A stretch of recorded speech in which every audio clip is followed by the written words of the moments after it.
the same. Robert Patillo is an attorney. He joins us tonight.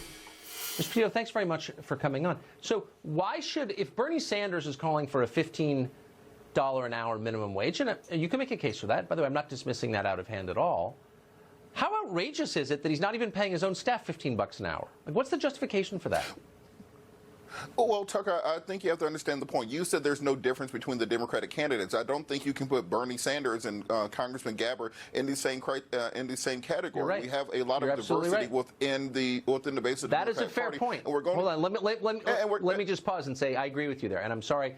You're right. I overstated that. Tulsi Gabbard and Bernie Sanders are not the same person, and I'm sorry to suggest otherwise.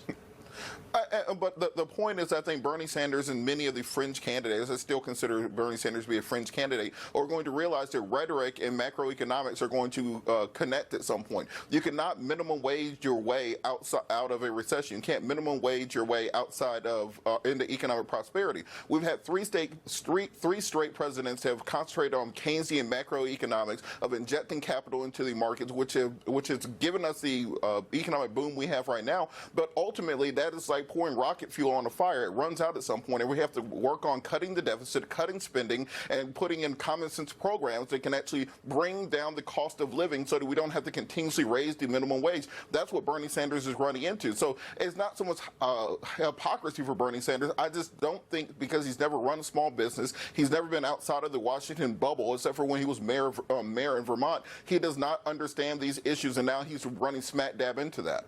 Okay, I actually think you make some solid points about his lack of economic grounding, but you don't need to be John Maynard Keynes to see that if you're calling for other people to pay $15 an hour and you're paying 13, that you're a freaking hypocrite.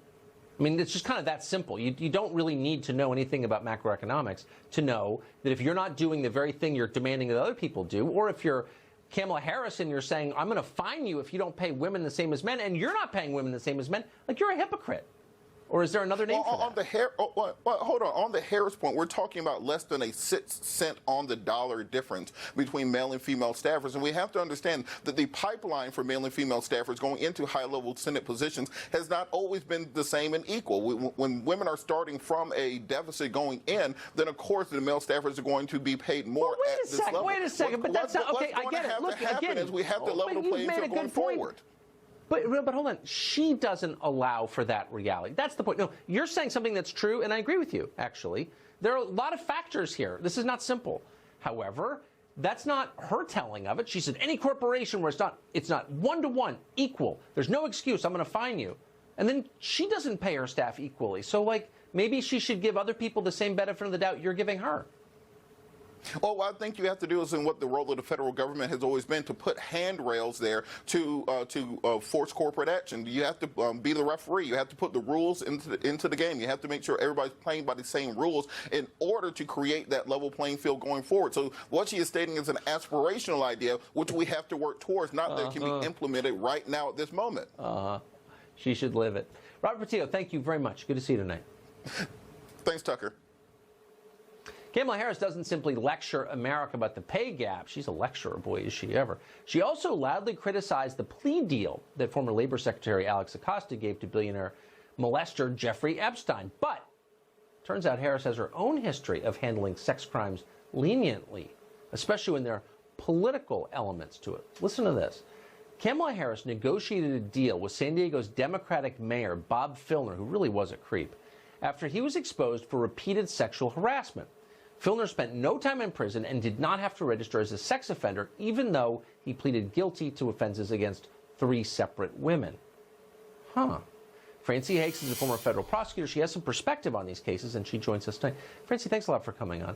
So, of course, you remember the Filner case very well. People who follow the news remember it very well. He was the creepy mayor of San Diego. You would think, just based on her rhetoric, the way that she talks, Kamala Harris would have been very tough on Bob Filner, but it turns out she wasn't. So what conclusions do we draw from that? Well, Tucker, it's hard to draw good conclusions without knowing all the facts, but it seems to me that he harassed multiple women. He pled guilty to false imprisonment and battery for groping multiple women. So what that means is her office, she did not insist that he would plead guilty to a sexual offense. Battery could be anything. You could slap someone and that's battery. So she didn't require him to plead to a sexual offense, and so he didn't have to register as a sex offender. That means he's not labeled as a sex offender. Why she did it is probably why prosecutors, some prosecutors, all over this country do things like that. They do not take these kinds of cases seriously. That's the bottom line. Right. I mean, I think you're exactly right. So had she charged him with a sex-related offense, this would be an entirely different category and really a different magnitude of penalty, obviously. And someone who takes that category of crime seriously would have done that, is what you're saying. That's right. He should have pled guilty to sexual battery at a minimum for the conduct that was described in all the news accounts. And then he would have had to register as a sex offender, and other women would have known that he was a sex offender. He would have been on the registry. You could put in his address, and you would know that there's a sex offender living in your neighborhood, and now no one does. So how do you feel being lectured by Kamala Harris about how deeply she cares about the victims of sexual abuse? Well, as a prosecutor, I actually cared deeply for the victims of sexual abuse, and sex abusers that I prosecuted went to prison. And so I don't need anybody to lecture me, especially when they're treating sex abusers so lightly. Yeah, who happen to be fellow Democratic politicians. Surprising. Francie Higgs, great to see you tonight. Thank you very much. Thanks, Tucker.